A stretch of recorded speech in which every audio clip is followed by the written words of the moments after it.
I hopped on a speed-controlled scooter for this physics lab in an attempt to analyze constant velocity motion. The speed-controlled scooter was the nearest option to finding an object moving at the same speed without changing direction. The fundamental underlying principle of this lab is Newton's second law, or the momentum principle, which more discussion will come.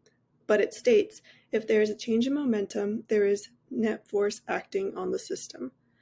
I have gathered data on the predicted model position versus the experiment's actual position. Next, we will see the tracked motion of the scooter and tracker.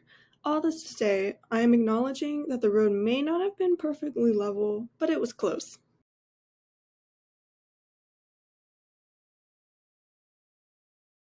Now we're looking on glow script. On line 32, the system mass is the mass of the scooter plus the mass of the rider, or 81 kilograms. On line 35, we can see the initial position given on tracker, and on line 36, the initial velocity, which I will show the calculation of on the next slide. Finally, on line 49, the while loop controls the program while t is less than 1.267 seconds, the time of the last observation in tracker. And running this program, here is our output. The standard model data underestimated the true path that the experiment would actually take. The velocity at the end was larger than expected, and the scooter made it a further distance than projected. Although I attempted to keep the speedometer steady, there's always a chance I was accelerating or decelerating, as this was my first time on a scooter. Additionally, the slight downward slant of the road could have enough of an effect to interfere with the experiment's position.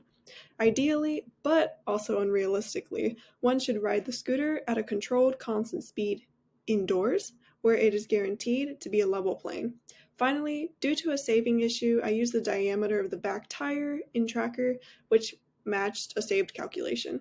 My mistake. My unsaved addition used the length and center of the entire scooter, which I would fix in doing this lab again.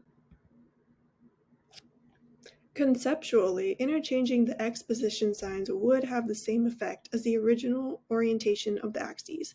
Using Microsoft Excel, I multiplied the x positions by -1 to reverse the signs.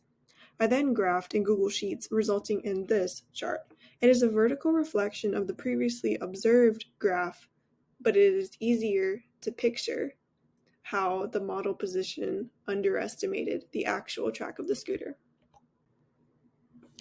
Going back to our discussion of Newton's law and the velocity update formula, let's test our ideal conditions. Given our mass of 81 kilograms, initial velocity of -4.325 meters per second, and our change in time, delta t, of 0.033 seconds, seen in tracker and glow script, we can insert our ideal zero right here, net force, and all these values into the velocity update formula. The zero from F net being set equal to 0, as seen here, divided by the mass, would divide to 0, and multiplied by the delta t of 0.033 seconds would still equal 0, canceling out the end half of the equation, leaving just the initial velocity of -4.325 meters per second. Therefore, the final velocity is equal to the initial velocity, algebraically showing that there was no overall acceleration. In other words, the scooter traveled at a constant speed. This means that when we're looking to analyze all of the forces that contribute to net zero force, we see that the force due to gravity is equal to the normal force. Additionally, the force applied by the scooter's motor is counteracted by air resistance and friction on the pavement.